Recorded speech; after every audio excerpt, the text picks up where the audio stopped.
Pour moi, être sur la scène dans cette salle, c'était déjà le kiff. Et il s'avère qu'en plus, vous êtes mais super nombreux. Donc déjà, je suis très touché. Et je vous remercie tous individuellement, alors que je ne vous connais pas, bien entendu, mais je vous remercie tous d'être restés pour cette dernière conférence. Donc, dernière conférence qui s'intitule Link Spam Update, avec un N, et conseils avisés pour votre netlinking en 2023. D'ailleurs, si j'ai pas la zapette, on n'avance pas. Hop. Alors, très rapidement, qui suis-je? Même si la présentation était extrêmement flatteuse, et je te remercie encore pour cela. Qui suis-je? Donc, je m'appelle Régis Stéphane, j'ai 41 ans. Je fais du web marketing et du SEO depuis 2008 professionnellement. Et je suis aussi adhérent au SEO Camp quand j'oublie pas de renouveler de temps en temps, bien entendu. Donc je vous invite également à le faire, profitez-en avant que ça change de nom. Et mon métier aujourd'hui, c'est je suis salarié depuis janvier 2018 au sein de l'entreprise Corleone-Biz, entreprise qui m'a permis de franchir un cap assez important en termes d'expérience en netlinking, bien entendu. Par la force des choses, travaillant chez Corleone-Biz ces dernières années, j'ai aussi beaucoup travaillé pour la plateforme Next Level. Donc, attention, quand je dis que je suis sur Next Level, je ne suis pas vendeur de liens, je suis acheteur de liens. J'en achète énormément. Et avec vos sous, peut-être d'ailleurs.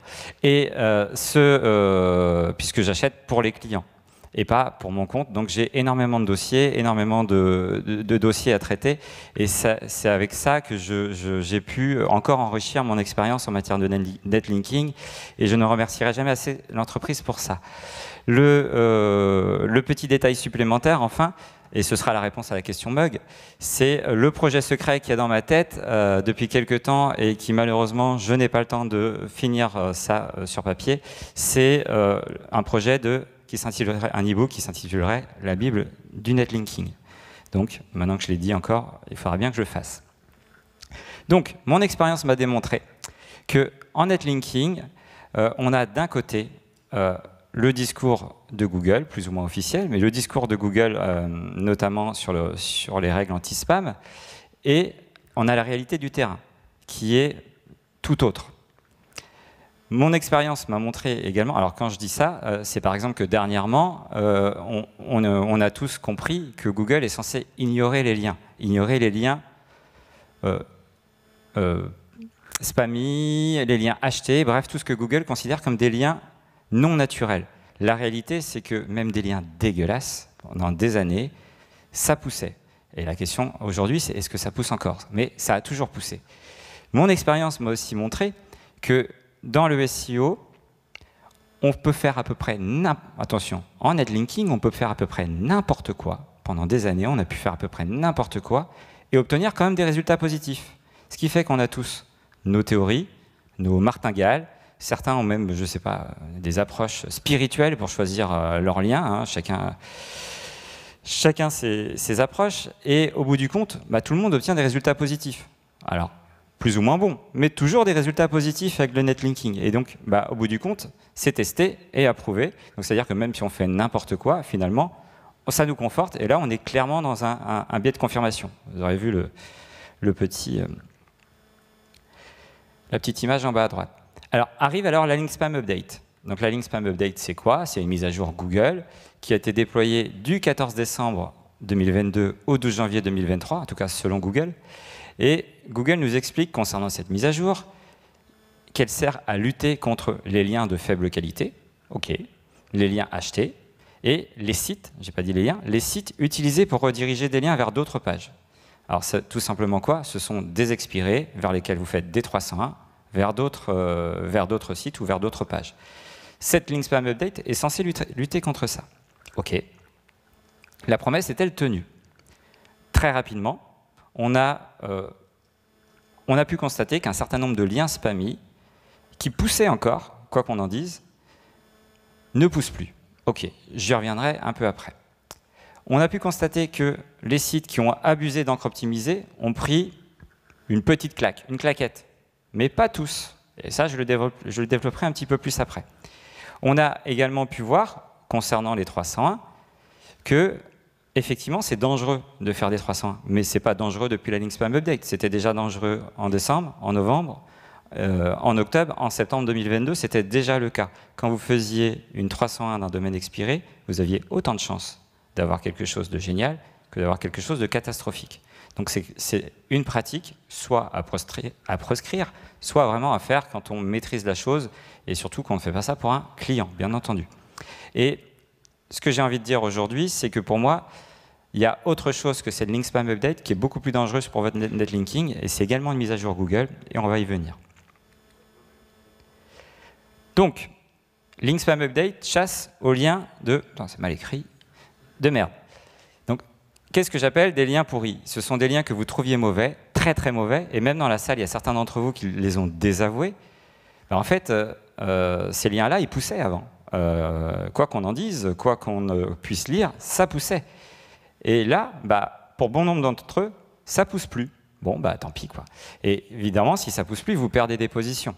Mais ça ne veut pas dire que vous avez une pénalité. Ça veut dire que vous bénéficiez d'un jus qui, selon Google, ne devait pas avoir lieu, mais en fait existait vraiment, et vous l'avez perdu. Donc on constate que énormément de sites avaient une masse de liens, mais vraiment pourris. Et quand je dis pourris, je ne parle pas des liens qu'on achète sur toute plateforme de netlinking low cost. Hein. Ça, c'est hyper qualitatif par rapport à ce qui a été touché par Google. Ces liens-là, ils ont peut-être d'autres problèmes, mais ils n'ont pas été attaqués par la Link Spam Update. Donc il est bien entendu que je ne parle pas de mes chers confrères. Donc on n'est pas là dans le cadre d'une pénalité, mais d'un jus qui est coupé. OK.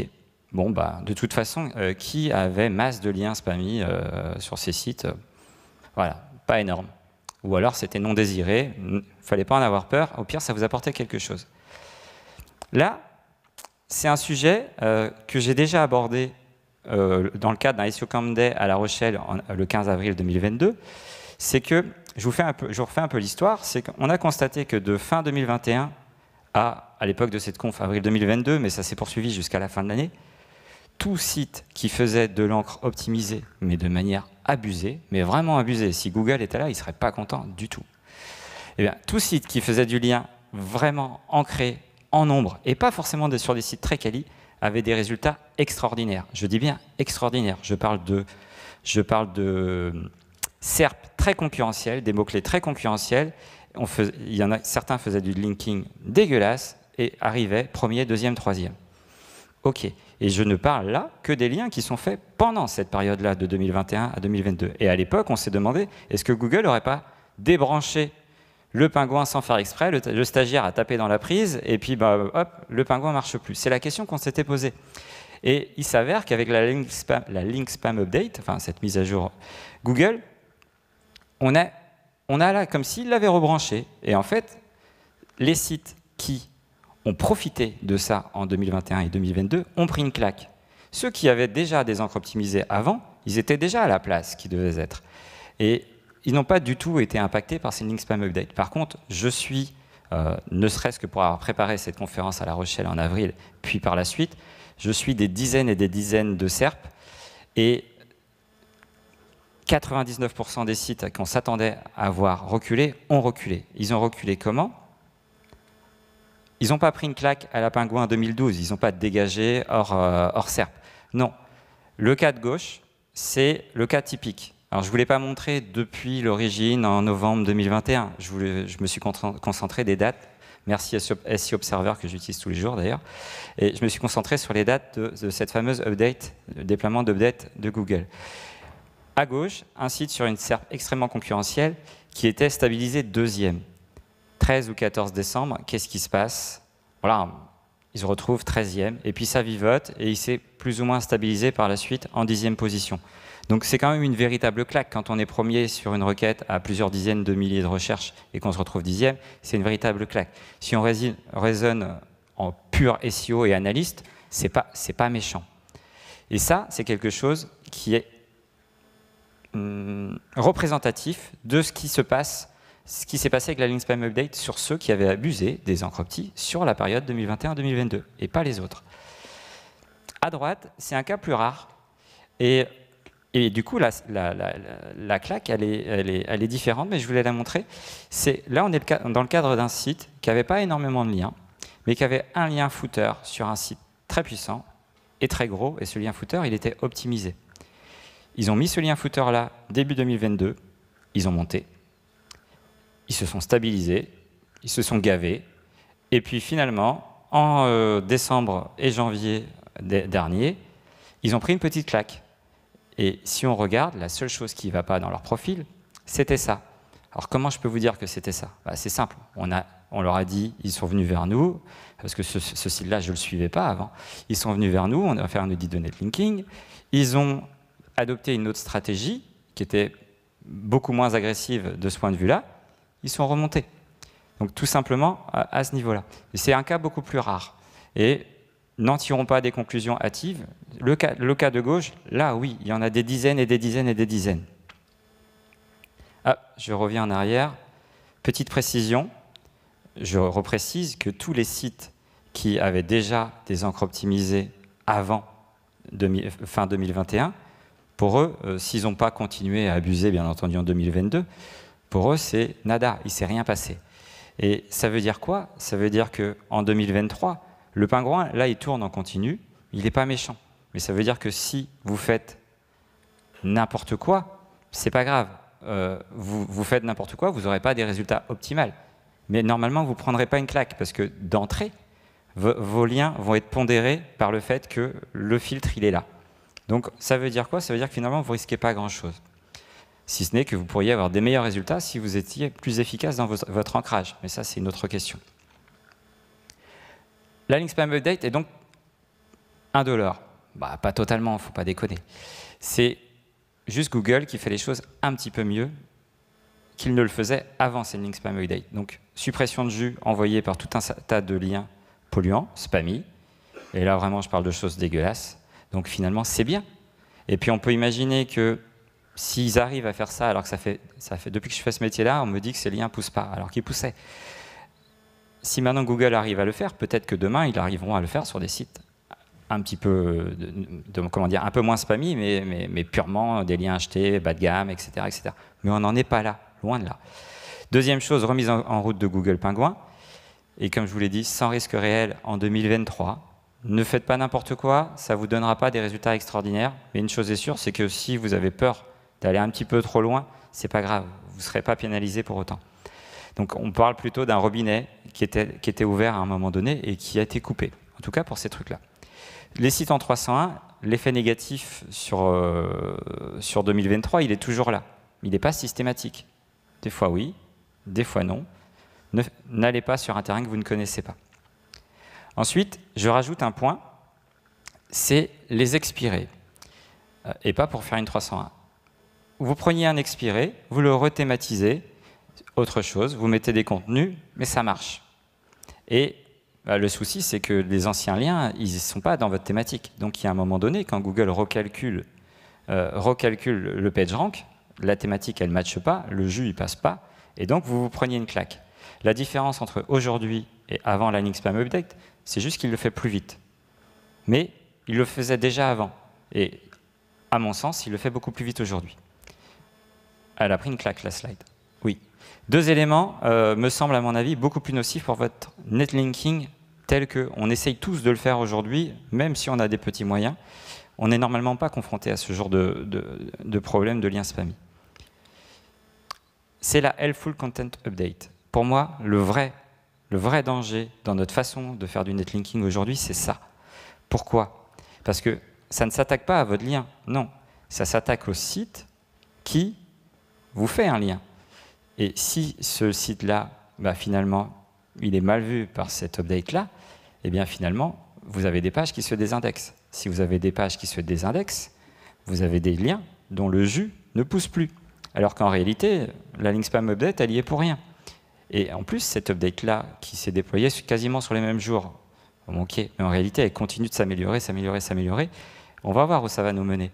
Mais ce qui est certain, c'est que ça doit vous interpeller, la Helpful Content Update. Parce qu'avec cette mise à jour de contenu, si vous faisiez du netlinking à la papa, avec un site par-ci, un site par-là, et puis il n'y a pas de trafic dessus, mais c'est pas grave, puis le contenu, il n'est pas terrible, mais c'est pas grave, de toute façon, eh bien au bout d'un moment, ces pages-là, elles se désindexent petit à petit, et là, vous perdez du jus. Mais ça ne s'arrête pas là. si vous aviez des PBN, les PBN, on les cache, etc. Il faut les soigner maintenant, parce que le site de PBN, si il a une sale gueule, si il n'a pas de trafic du tout, et encore, on pourra discuter là-dessus, mais gardez quand même ça en tête. Aujourd'hui, vous me trouverez des exceptions, mais s'il a une présentation HTML qui est horrible ou autre, ça ne va pas pousser. Donc là, vous perdez quelque chose. Et le principe de page de boost, pour ceux qui connaissent, c'est pareil. Je suis un grand adepte de l'usage de la page de boost, et j'ai beaucoup de cas où je me suis embêté à faire une jolie one page, un joli mini-site. Ça continue de marcher très bien. J'ai aussi beaucoup d'autres cas où je ne me suis pas emmerdé. J'ai mis juste du HTML, copier-coller, page blanche, terminé, j'ai mon texte, mon lien. Ça a toujours marché. Ben, ça ne marchait plus là. Donc je me dis, ce n'est pas la link spam update, c'est la helpful content update qui n'aime pas ma page, qui n'aime pas mon contenu et qui n'aime pas mon site. N'oubliez pas que c'est un algorithme site-wide. Qui dit site-wide dit que si votre site ne lui plaît pas, on s'en fout que le contenu sur votre page il est extraordinaire. Donc si le site ne lui plaît pas, vos liens risquent au bout d'un moment de ne pas pousser. Ça, c'est dangereux. Ensuite, le vrai problème pour moi, depuis toujours, il est là. Il est situé entre la chaise et l'écran. C'est-à-dire que je vous parlais de biais de confirmation, j'en ai. Enfin, je ne pense pas, mais j'en ai sûrement. Vous en avez tous. Vous avez tous votre expérience du SEO. Vous êtes tous fait des fausses croyances ou des vraies, mais pas toujours sur des bonnes raisons. Et je pourrais parler toute la nuit, mais j'ai quand même gardé quelques points sur lesquels je voulais étayer. Le rythme régulier d'acquisition de liens. Depuis que je suis dans ce métier, j'entends tout le temps que pour faire des liens de manière naturelle, il faut faire des liens régulièrement, X liens tous les mois, pendant 1 an, parce que si vous en faites trop, vous allez avoir des problèmes. Alors, peut-être que c'était la façon dont il fallait faire, mais par contre, ce qui est sûr, c'est que ça, c'est pas naturel. C'est quoi des liens naturels? Les liens, ils arrivent quoi? Ils arrivent quand, pardon? Ils arrivent quand vous avez un nouveau produit, quand vous êtes présent sur un salon, quand vous avez votre stand au SEO Camp cette année. Là, vous pouvez avoir des liens. Si vous êtes dans l'œil du cyclone ou quoi que ce soit, on parle de vous. Bref, il faut que Google se dise, IRL, il est dans l'actualité, c'est normal qu'il reçoive des liens. Et on ne peut pas être dans l'actualité tout le temps, surtout avec les mêmes pages en plus. La vérité, c'est que l'actualité, elle est ponctuelle. Eh bien, les liens, si on veut être naturel, ça doit marcher par vague aussi, et pas de manière monotone pendant 1 an. C'est ridicule. Quand tu es vendeur de liens, c'est pratique. Tu sais que tu vas avoir des revenus réguliers. Mais quand tu veux avoir des résultats efficaces, il faut travailler par vague. Ça ne veut pas dire qu'on fait 200 liens le même jour. Non, mais on peut travailler sur des périodes plus courtes. Et surtout, là, c'est mon expérience qui parle, on obtient des meilleurs résultats. Je vous explique. Les courbes, elles sont mauvaises, mais ça, c'est pas mon métier. Je vous explique. Vous faites des liens réguliers. Vous allez monter progressivement. Et vous allez atteindre quoi? Le résultat algorithmique que vous devriez avoir. Cool, c'est bien, bravo, et ça marche, il n'y a pas de problème. Maintenant, vous faites des liens par vague. Ce qui peut se passer, et ce qui se passe très souvent, si les liens poussent, bien entendu, c'est que vous allez avoir un gros coup de boost, parce que vous allez parfois arriver plus haut que ce que vous devriez être. Et ça, on l'a toujours connu. Et puis, en général, on redescendait. Mais il y a d'autres algos maintenant. Le learning to rank, c'est votre ami en netlinking. C'est-à-dire que si vous avez un énorme coup de boost et ça vous amène premier, deuxième, troisième, alors que algorithmiquement, une fois que l'algo va se stabiliser dans le calcul du PageRank et tout, il devrait vous mettre 5 ou 6, ok. Mais imaginons que vous arrivez premier, deuxième ou troisième et qu'en fait, les métriques utilisateurs que Google récupère sur vous à cet instant-là, parce que vous avez beaucoup plus de trafic quand vous êtes premier que quand vous êtes sixième, elles sont bonnes, elles sont meilleures que celui qui était premier avant. Pourquoi le moteur, vous voulez qu'il vous descende? Il a mis un site, une page, à un instant T, à une position. Certes, elle est surévaluée, mais les résultats, les métriques utilisateurs, elles sont bonnes. Eh bien, il vous maintient. Et le fait de faire les liens par vague, quand ça donne bien, vous obtenez souvent des résultats bien meilleurs que quand vous les faites autrement. Gardez ça en tête. D'ailleurs, petit aparté, puisque j'ai entendu dire que j'avais finalement 1 heure pour parler. Petit aparté, il y a une notion, je ne l'ai pas mis dans les slides, mais j'ai envie de le dire, il y a une notion qui existe depuis longtemps qu'on appelle le transition de rank. C'est quelque chose qui est vrai. Quand vous optimisez un contenu, vous voyez très souvent, si vous l'optimisez beaucoup trop fort, vous allez descendre. Et si vous n'êtes pas trop con et que vous touchez à rien, ensuite vous allez remonter à une meilleure place. Pour les liens, on a toujours pensé pareil. Moi, sincèrement, je ne me souviens pas de la dernière fois où je l'ai vécu. Ça fait des années que je ne constate pas ça avec les liens. Donc gardez ça en tête, mais je ne vois plus cet effet yo-yo où je descends avant de remonter. Et pourtant, envoyer le bousin des fois sur certaines URL, je l'ai vécu. Deuxième point, le désaveu de lien. Sincèrement, c'est pas possible. Là, je vous ai mis une impression, vous n'êtes pas forcément obligé de la lire, mais c'est une intervention d'Olivier Andrieux, l'ex-pape du SEO, qui date d'il y a 4 mois, pas Olivier, mais son intervention sur LinkedIn. Et il disait quoi? Il disait, le fichier de désaveu, faut pas l'utiliser, ça sert à rien. En plus, Google, s'il doit ignorer les liens, il les ignore. Et pourquoi j'ai mis Olivier? D'abord parce qu'il est d'accord avec moi, donc ça m'intéresse. Mais en plus, plus white hat, il n'y avait pas. Donc s'il vous dit ça, c'est que vraiment il en est certain. Et puis même John Mueller le dit. Et pourquoi ça ne vous sert à rien de désavouer des liens? D'abord, ça prend du temps.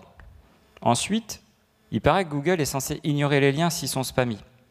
Bon, bah du coup, si vous les désavouez, soit vous avez perdu du temps, soit vous avez désavoué un lien qui poussait. Donc conclusion, le désaveu de lien, ça ne sert à rien. Et même John Mueller le dit, j'ai pas retrouvé l'intervention, mais à mon avis, c'était à peu près ça. Un file désaveu is not good. Les pages profondes. J'ai envie de vous dire, foncez. Les liens vers la home, c'est bien. OK, c'est toujours intéressant d'avoir des liens vers sa home page. Mais à partir du moment où vous avez un site qui est installé, qui a plusieurs dizaines de liens vers la page d'accueil, pourquoi vous allez vous entêter à faire des liens vers la page d'accueil? Si vous voulez positionner une page profonde, enfin quand je dis page profonde, une page interne, une page de catégorie, une page importante sur un mot-clé important pour vous, faites des liens directement vers cette page-là. C'est évident. Et surtout, n'ayez pas peur de faire de l'encre optimisée.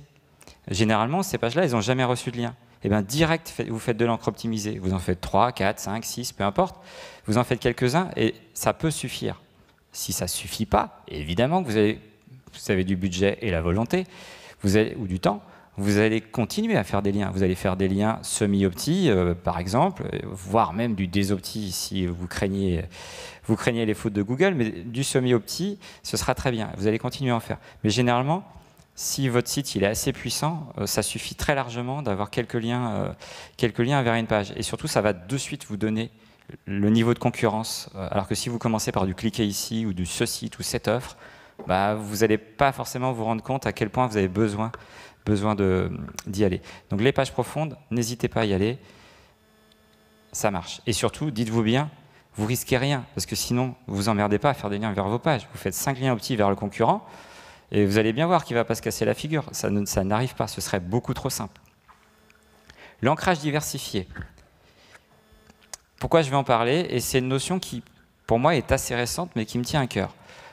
On a tendance à dire que diversifier ses encres de backlink, on a à terme, mais on parle de backlink aujourd'hui, diversifier ses encres, c'est bien. Et c'est pas faux. Mais attention, je vais vous expliquer l'idée juste avec un exemple. Moi, j'ai une page qui doit se positionner sur assurance auto. Et je veux diversifier mes encres. Donc je pourrais me dire bêtement, comme je me le suis dit, moi, il y a quelques années, parce que c'était une bonne idée il y a quelques années, je vais mettre des encres assurance auto pas cher, assurance auto moins cher, assurance auto meilleur prix. Sauf qu'aujourd'hui, il y a une notion qui s'appelle l'intention de recherche, et on ne peut pas y passer outre. Et l'intention de recherche n'est pas la même sur assurance auto et sur assurance auto pas cher, moins cher, prix.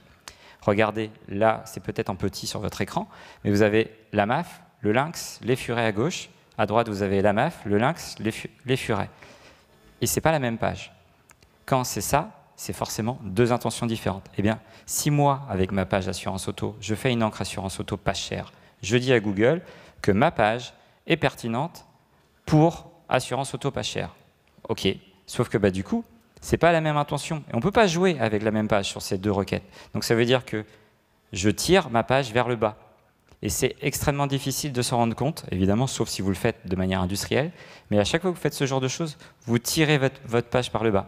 Donc là, c'est SEO Observer, mais vous pouvez le faire sans outil. Et puis de toute façon, les intentions, maintenant, c'est quand même assez simple. Avec un peu de jugeote, on n'a pas besoin d'un outil pour vérifier que ça va. Et puis si elle n'existe pas, elle existera demain. Les liens. Pour moi, ce qui est important de vous dire dans votre stratégie de netlinking, c'est le lien parfait, il n'existe pas. Ça veut dire que, c'est pas un coup de gueule, mais arrêtez de faire des articles sponsorisés ou des communiqués de presse, tous à la gloire de votre entreprise ou de votre produit. Faites-en, il n'y a pas de problème. Mais arrêtez de ne faire que ça. Pensez cocon sémantique. Vous savez, c'est la notion dont on entend parler depuis 15 ans, hein, parfois un peu fort, parfois un peu moins, mais on entend parler depuis 15 ans en maillage interne.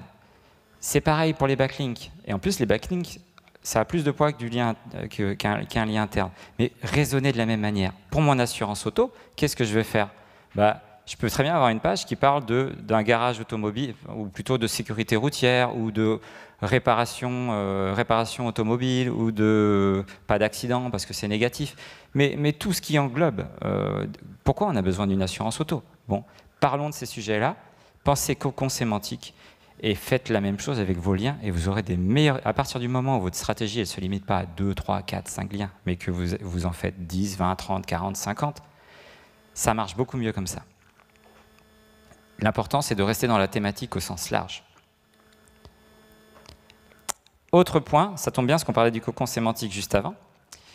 Ça, c'est quelque chose qui me tient extrêmement à cœur parce que pour moi, si je suis là aujourd'hui et si on est là pour le SEO Camp, c'est pour dire aux gens qui sont dans la salle comment ça marche. Et il y a un truc qu'on entend beaucoup et qui n'est pas vrai. Le lien ne transfère pas de thématique. Non, non et non. Et je sais lire ma slide. C'est un concept qui n'a aucun rapport avec le fonctionnement réel de Google.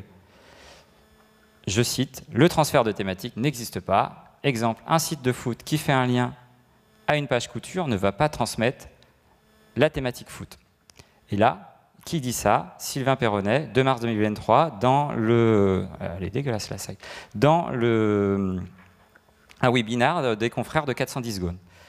Et donc moi, je me suis empressé de la noter, hein, parce que évidemment, je suis d'accord avec ça. Mais on s'en fiche que je sois d'accord avec Sylvain, même si, en général, quand on est d'accord avec Sylvain, on n'est pas loin d'avoir la vérité. Mais on s'en fiche que je sois d'accord. Ce qui est important, c'est que c'est la vérité.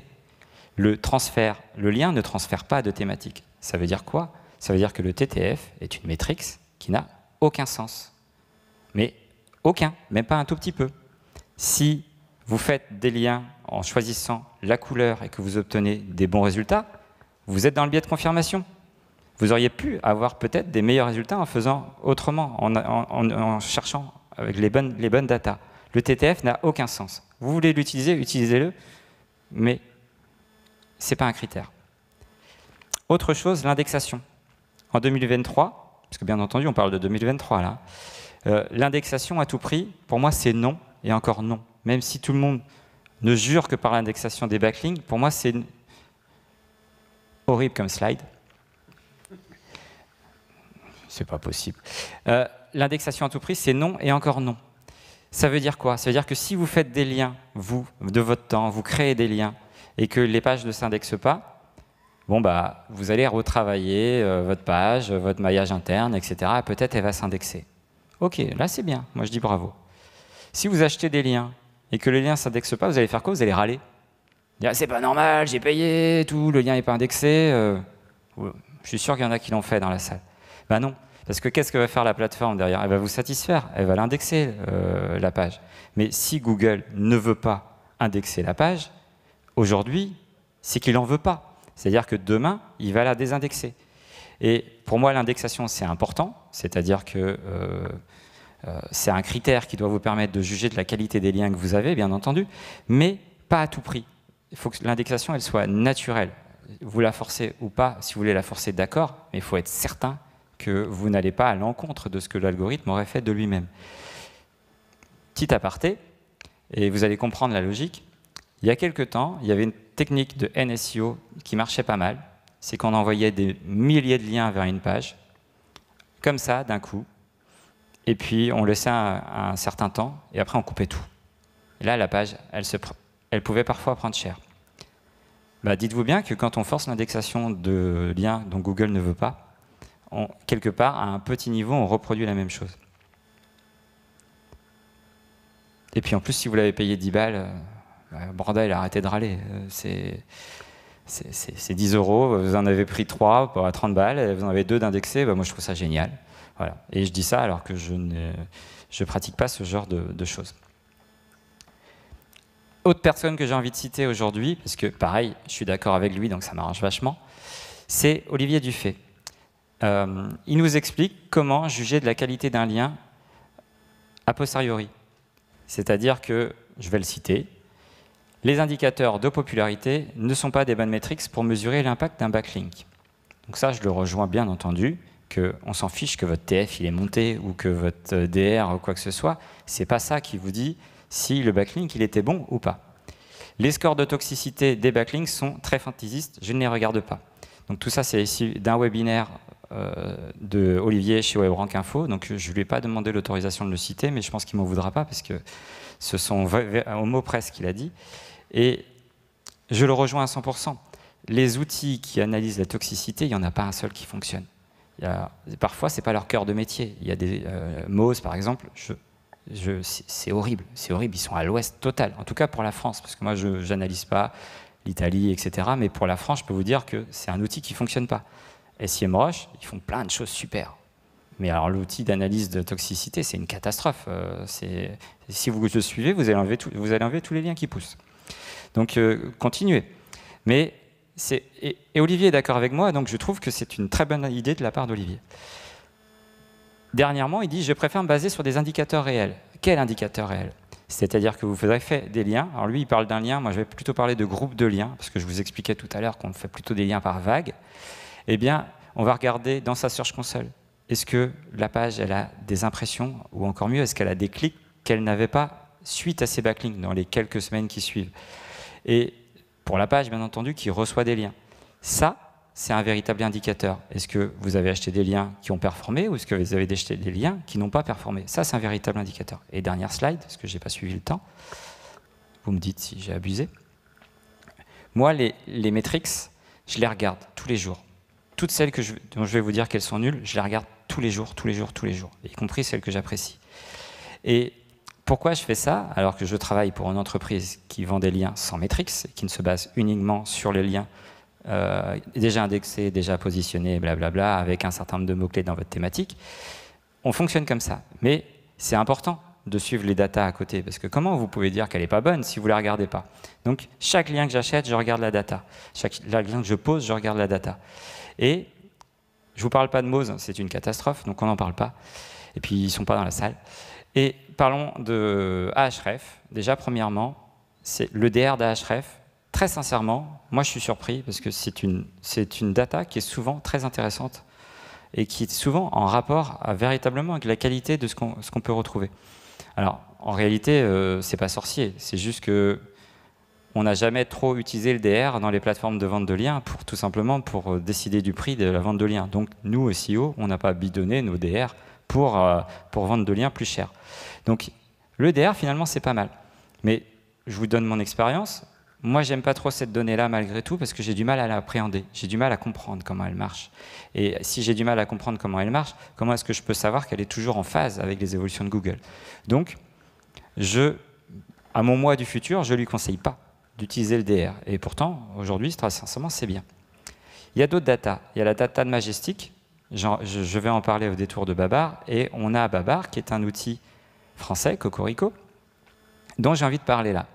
Alors, en dessous, c'est essentiellement une vue de base quand vous mettez n'importe quel domaine sur Babar. D'ailleurs, tous les chiffres que vous avez là, quel que soit l'outil, c'est la même page, juste pour info.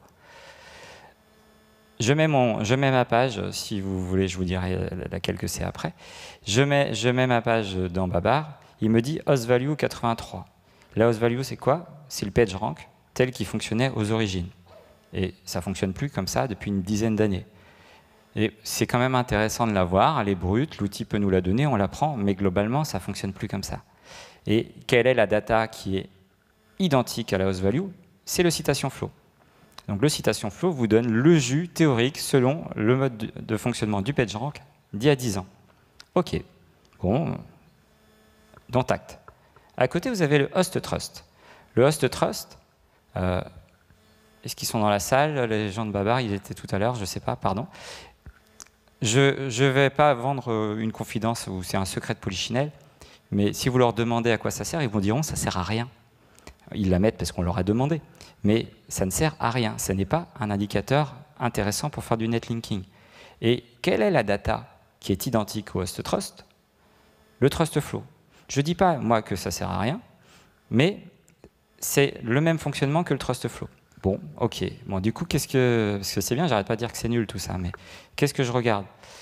À côté, on a la semantic value. J'ai mis un petit cœur, comme ça, je suis sûr de ne pas me tromper. J'ai mis un petit cœur, et la semantic value, là, vous avez une data qui simule véritablement le fonctionnement de Google.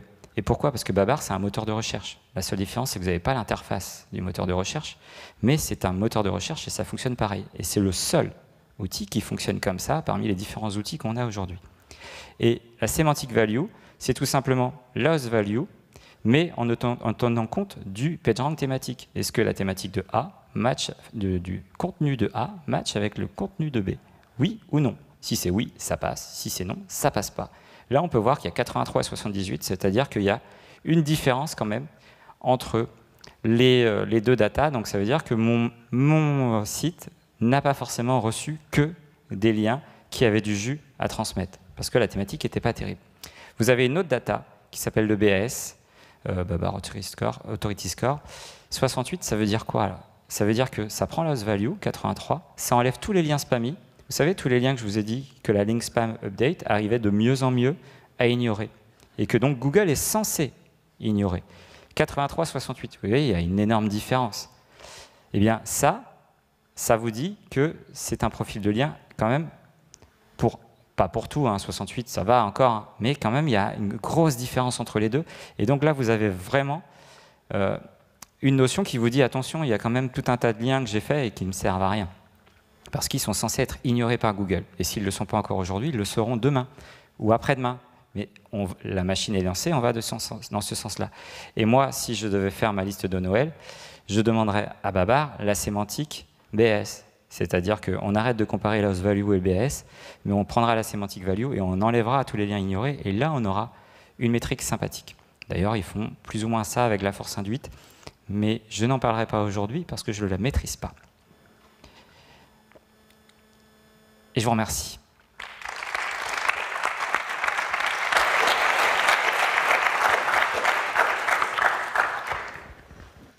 Alors, j'espère vous avoir pas forcément appris des choses parce que ce serait prétentieux, mais au moins fait réfléchir différemment.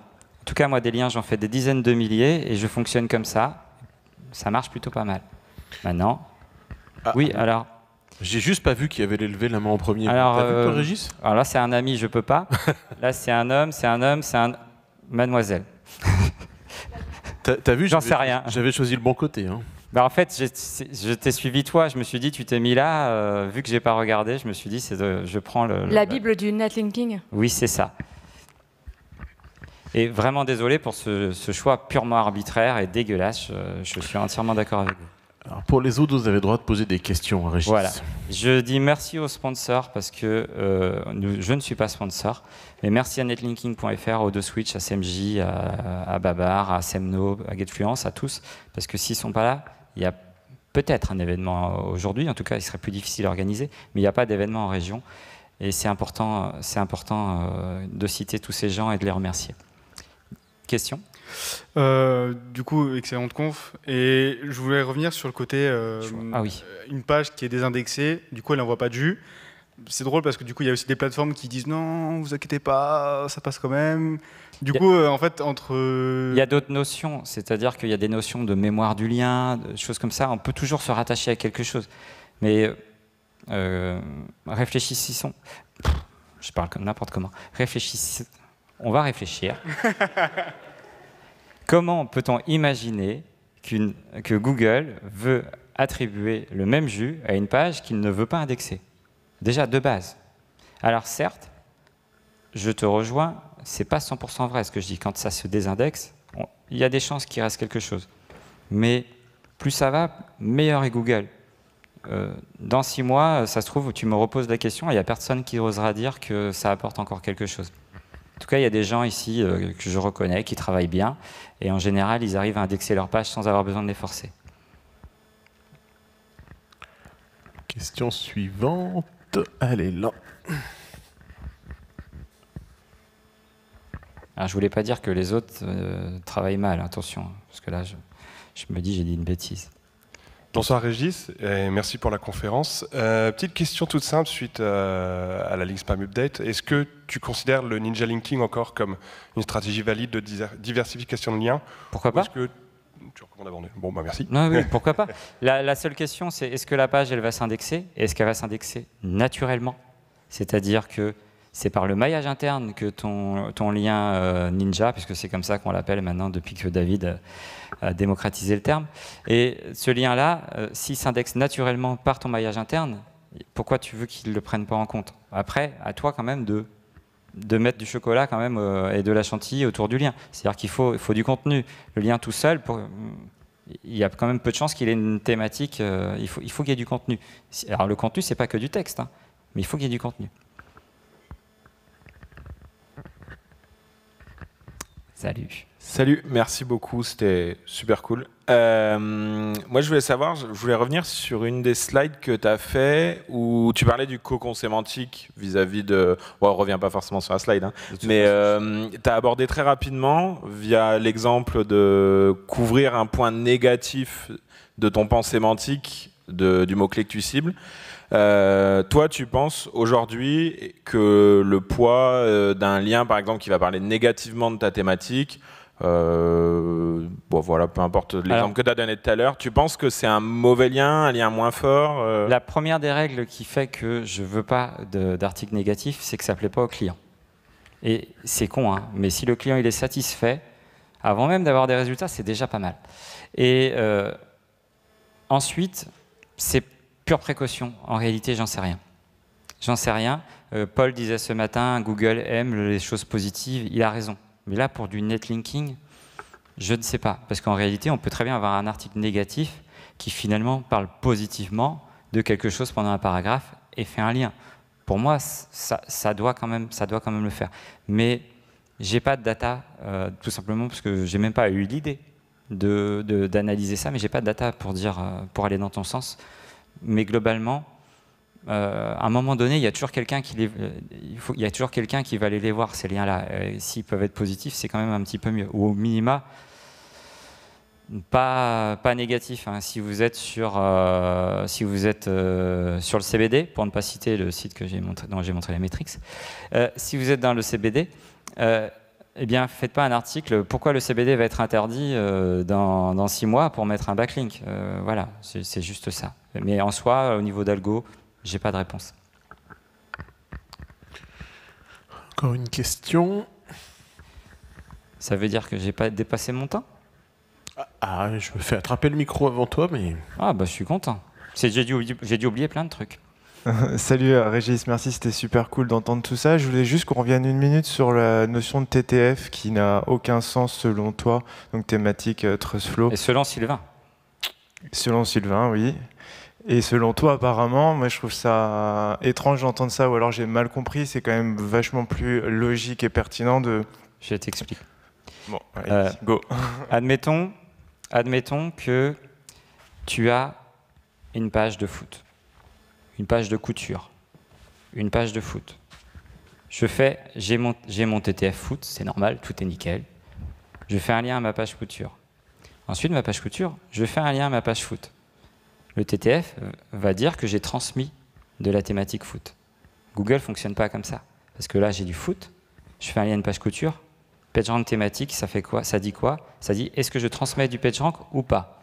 Je regarde la thématique A, je regarde la thématique B, ça ne matche pas, je ne transmets pas de PageRank. Là, il n'y a pas de jus. Alors que le TTF, lui, il n'a aucun moyen, parce que Majestic n'analyse pas la sémantique de tes contenus.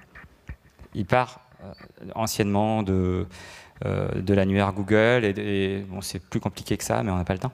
Et surtout, je vais dire des bêtises. Mais il part d'un certain nombre de sites où les thématiques ont été manuellement indiquées, et à partir de là, il suit les liens. Et quand je dis qu'il y a un biais de confirmation, c'est si Les acheteurs de liens regardent le TTF. Qu'est-ce qu'on trouve en haut? Des SERP, quand c'est concurrentiel. Les acheteurs de liens. Donc, si on a tous regardé le TTF, forcément, en haut, on va retrouver du TTF. Ça n'est qu'un biais de confirmation. Maintenant, ça m'arrange professionnellement de dire ça, donc c'est plus difficile à étayer. Mais au-delà d'en être convaincu, c'est pas du tout comme ça que fonctionne Google. Allez, on va prendre 2 dernières questions et après rester dans la salle, il y aura le discours de clôture du SEO Campus. J'avais quasi la même. Ok, alors ça tombe bien parce que j'ai 2 personnes qui ont levé la main quand même. Et alors restez bien pour le discours de clôture, sinon je peux vous le faire. Je vous remercie d'être venu et je vous donne un rendez-vous l'année prochaine. Mais je n'ai pas la barre. Monsieur Fred. Merci Régis. Je voulais simplement avoir ton point de vue sur le relinking. Ah, très bonne question. C'est important parce que ça fait hiter Google ta page. Et alors, pourquoi est-ce qu'on aime beaucoup les liens positionnés dans l'entreprise pour laquelle je travaille? C'est parce que Google vient hiter cette page-là tout le temps. Quand vous mettez un lien, boum, il le prend en compte de suite. Si vous faites du relinking, d'abord, vous êtes censé apporter du jus, donc ça, c'est quand même pas négligeable, et ce jus-là, vous allez le transmettre au-dessus. Donc ça, c'est que du positif. Mais en plus, vous amenez Google sur la page, vous la faites hiter, vous la faites bouger. C'est mieux si vous aviez du trafic ou d'autres choses. Mais déjà, avec les backlinks, ça va marcher. Et si en plus ces backlinks-là ont du trafic, ça marchera encore mieux. Ça, c'est la cerise sur le gâteau. Mais aujourd'hui, je pense que c'est extrêmement difficile à vendre par quiconque. Mais le relinking, c'est bien. Et en plus, si vous avez acheté des liens très chers, pour des mauvaises raisons, mais parce que vous savez que ça va faire plaisir au patron, ça va faire plaisir au client, parce qu'il a un lien sur le Figaro, sur BFM, il peut en parler au restaurant, il en est fier, alors que les liens qu'il a achetés chez nous, quand je dis chez nous, ce sont tous les vendeurs de liens qu'il y avait aujourd'hui aussi au camp, souvent on en est un petit peu moins fier. À part peut-être des gens comme Getfluence, je ne sais pas, je suis désolé, j'aurais pas dû citer quelqu'un parce que je vais forcément oublier des bonnes choses. Et si vous avez acheté un lien très cher pour faire plaisir ou pour d'autres raisons que le SEO, et que vous le relinkez, vous le maintenez en vie. Parce que sur un BFM, sur un Figaro, le risque, c'est qu'à un moment donné, il se désindexe. Et donc rien que pour ça, c'est quand même intéressant de continuer à le pousser. Donc oui, le relinking, ok. Après, c'est souvent des budgets où on sait on est tenté de faire du lien en direct parce que normalement, on a des meilleurs résultats beaucoup plus vite. Mais effectivement, le relinking, surtout quand on commence à avoir des gros budgets, il faut y penser. Parce que déjà, c'est aussi quelque chose d'important, c'est que ce que vous le faites à un étage plus bas. Donc déjà, si vous le faites mal, ce sera moins gênant que si vous le faites en frontal avec votre site. Donc il y a tout un tas de bonnes raisons pour faire du relinking. La seule mauvaise, c'est le coût. Ça te va, Fred? J'ai vu que tu avais piqué du nez à un moment donné, hein, sur la slide 12. Merci Régis. Ah, pardon. J'avais encore une question. Merci pour la presse. Et donc j'avais une question. Comme tu l'as dit ce matin, moi je suis aussi ouvert à des nouvelles opportunités de ranking. Et dans ce cadre-là, j'aimerais du coup avoir ton avis sur le trafic généré sur du coup des backlinks qui ont été commandés récemment. Et selon toi, quels sont les bons plans pour générer justement du trafic sur ces fameux spots? Merci. Alors, j'ai pas de bonne réponse à ça parce que je le pratique pas. Je connais des gens assez proches qui le font, mais je le pratique pas. Donc j'ai pas de réponse dont je suis fier. Mais par contre, ce que je peux et que j'assume en mon nom là-dessus. Donc, en revanche, ça marche et ça apporte vraiment quelque chose d'autre. C'est-à-dire que même si vous envoyez du trafic vers les backlinks que vous avez et pas directement vers votre page, il se passe quelque chose et bien souvent ça fait upgrader la page au-dessus. Alors ta question c'était comment faire. Il y a des outils popads.net, des choses comme ça. C'est les mêmes outils que tout le monde utilise pour Discover. Il y avait une autre question sous-jacente que tu as posée, en tout cas moi je l'ai entendue, c'est comment est-ce que je vois la chose. D'abord, si j'étais éditeur, ça me gênerait un petit peu qu'on envoie du lien vers mon site sans me l'avoir dit. Mais ça, ça regarde chacun à ce niveau-là. Mais ça ne peut faire que du bien à tout le monde, sauf qu'il y a un moment donné, si votre page elle est dégueulasse, vous allez forcément arrêter de faire du traf. Et quand vous allez arrêter de faire du traf, tout ce que vous avez fait avant, ok, c'est bien, mais c'est fini, c'est reperdu. Donc c'est soit vous envoyez du traf tout le temps vers des choses dégueulasses, ou soit vous faites des choses propres et vous aurez du trafic. Et éventuellement, vous pouvez stimuler la chose avec du trafic, comme on le fait avec Discover, pour Discover, pardon. Et là, c'est bien. Mais faites du propre. Pensez utile. J'étais dans la salle avec cette fameuse question, Abdel, tout à l'heure, et Paul disait une chose. Même la pauvre page qui n'a pas nécessairement vocation à avoir une vie longue sur le web, mais avec des milliers et des milliers de visiteurs, mais rendez-la intéressante, mettez un formulaire, mettez n'importe quoi, mais rendez-la intéressante d'abord à Google, et puis si tout se passe bien, il va vous la monter. Si vous la monte, vous allez avoir du trafic, et ça va plaire aux utilisateurs. Si ça plaît aux utilisateurs, qu'il y a des bonnes métriques, et qu'il y a un backlink dessus, ça marchera beaucoup mieux. Donc il y a des data, il y a des outils pour envoyer du traf, sauf que si derrière il n'y a rien, et ben, quand vous arrêtez d'envoyer du traf, à la fin, il n'y a rien. Donc ça veut dire qu'il faut envoyer du traf tout le temps. Au final, ça vous coûte la même chose que ça avait fait des backlinks. Je ne sais pas si j'ai répondu clairement à ta question. J'ai fait 4 ou 5 fois le tour avant de te répondre, mais j'ai fait de mon mieux en tout cas sur ce que je connais, sans essayer de dire les choses que je ne connais pas. Plutôt en essayant de ne pas les dire. Je vous remercie vraiment encore une dernière fois, franchement. Je suis vraiment touché qu'il y ait autant de monde à cette heure-ci à rester. 1, 2.